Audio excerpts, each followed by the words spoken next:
Day for some of us.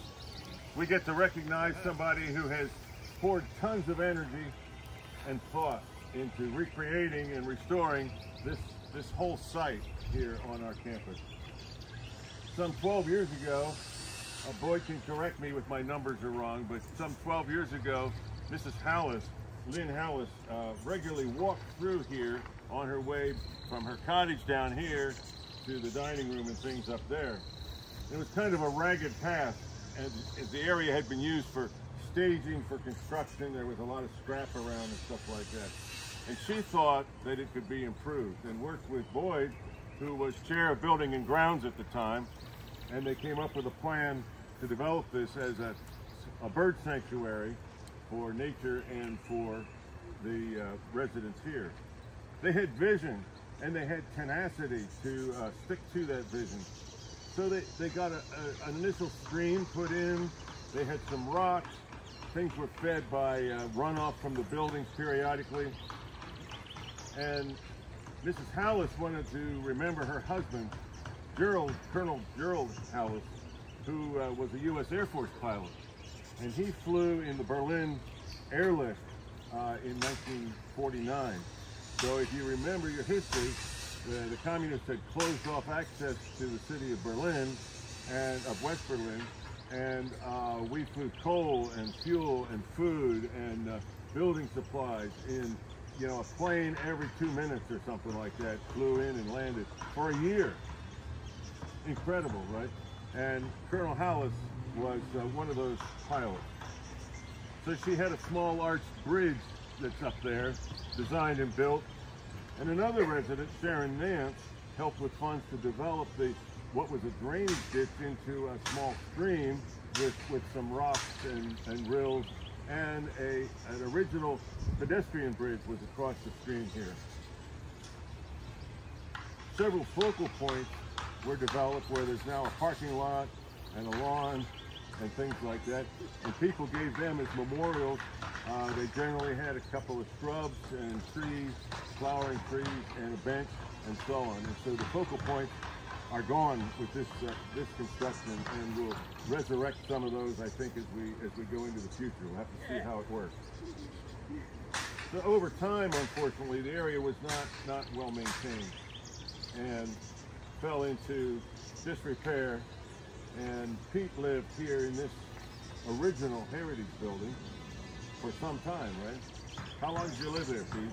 About a year and a half. Yeah, and he looked out here and walked through here all the time, and he got madder and madder and madder, and finally he lobbied with management by sitting at their doorstep, by catching them when they tried to walk home in the evening, and sat in their office until they had to open the door. Okay, and finally, as this construction took place here for the new heritage, there was a lot more damage. They took land away from the sanctuary, and they had to build a fire path up here so the fire engines can get into the building, and they took away a lot of the water that previously ran off the older buildings and came down and fed the stream.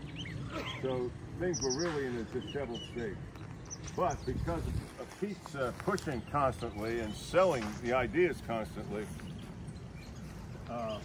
money was set aside in 2022 for an overall landscape plan for this. And the landscape architect who worked with Blum on this property drew up a plan.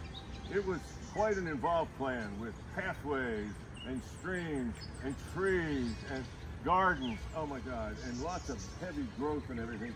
And when we looked at the dollar number that they forecast it might take, it was about $1.5 million. That did not fly. That did not fly. So that left Pete a little unhappy, but he relentlessly pursued residents and management as well.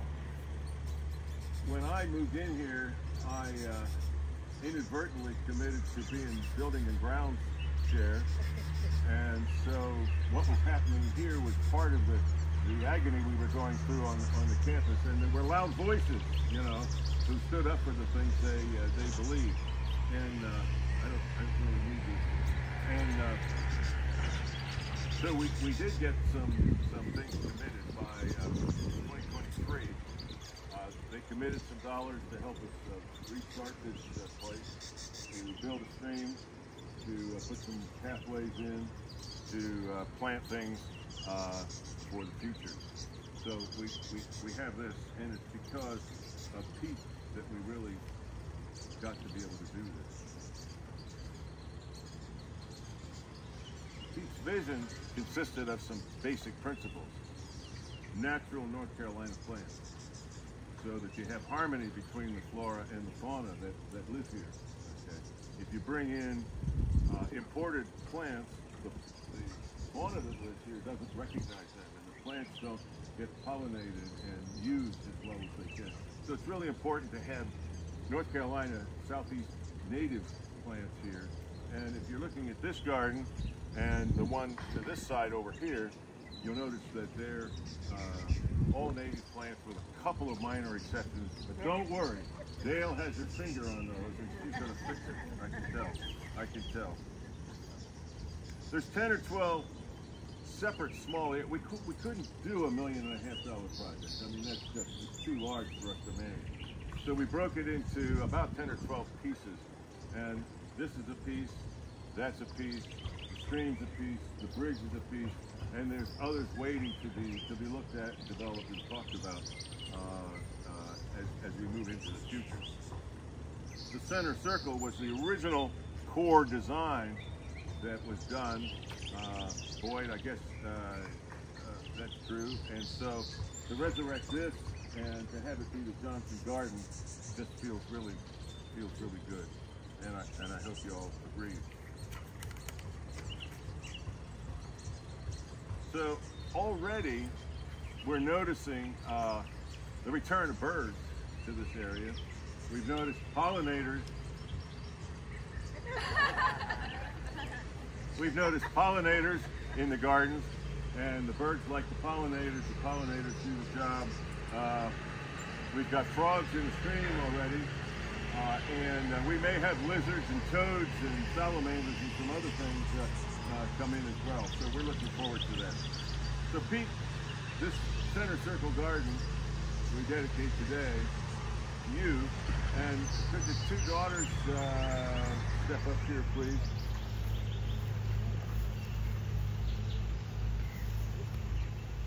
If you stand over here, and you stand over here, and then on the count of 3, lift the veil, okay? 1, 2, 3. Okay. So we have some temporary signs because nothing ever happens on time. So these are temporary, but it's the concept.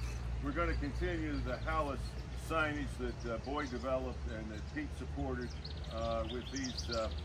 This type of sign, and we'll have this is already ordered and in the process somewhere, and who knows when we'll actually get it. So that's basically the story, and we're so pleased for Pete's work, and thank you all for coming. And don't forget Chuck. Huh? Don't forget Chuck. Who's on the first committee.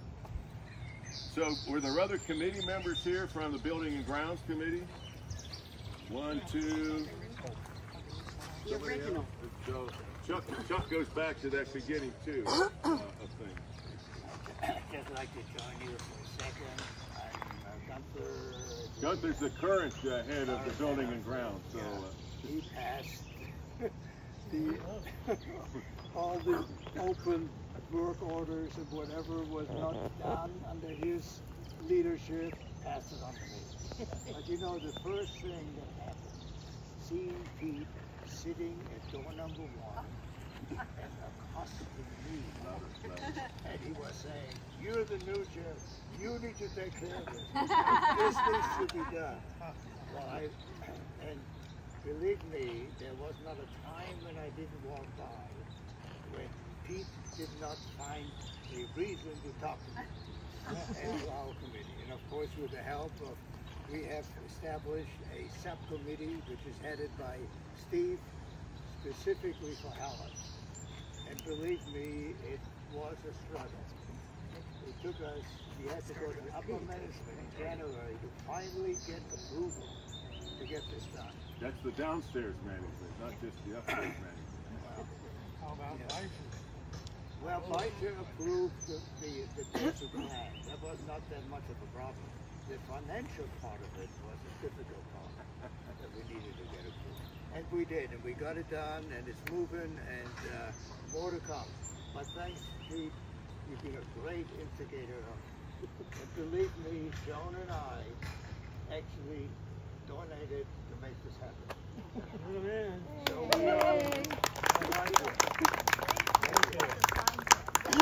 What does the sign say, Gunther? I want to hear Pete's motto because I think that the motto is really key to keeping the vision going.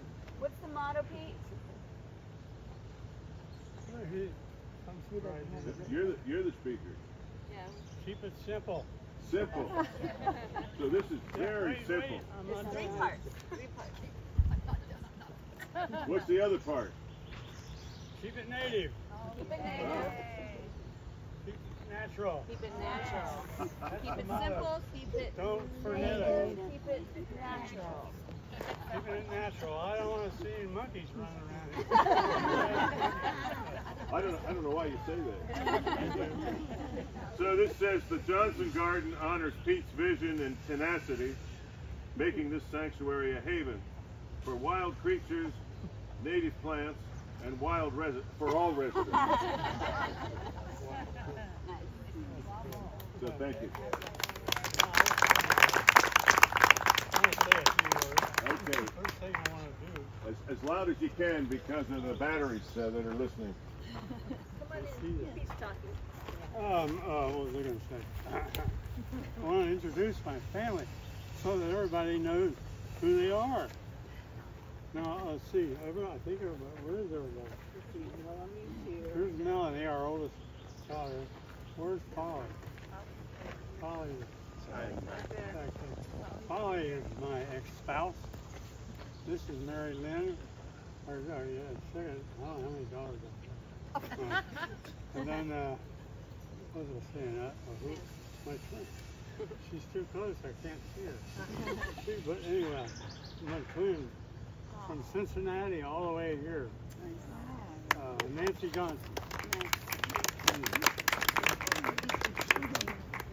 Anyway, And Margot. they're all hiding from me. Margot, our younger sister. Did I get that right? Yes. Okay. Hi, Aquila. Hey. Now I wanted to go through real quickly how, from my aspect anyway, I was in the corner unit in the Heritage Hall, and I was going down to the lake every day enjoying it. Wonderful. It got too hot, so I thought, man, I looked out the window and somebody said there was a sanctuary down there, so I started coming down here, and that's how it all started. I came down there. First thing I noticed was kind of in decay, falling apart. So we went to work, and one of the last meetings that we had in the old hall, Bird Club meeting, with Boyd in charge, and we finished the meeting, and then,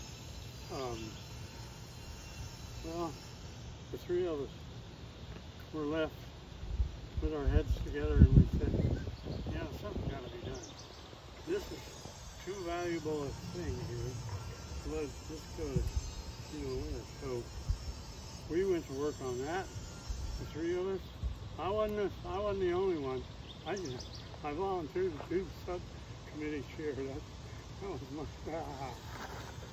Anyway, we had a lot of fun, a lot of work. Well, I'm telling you. And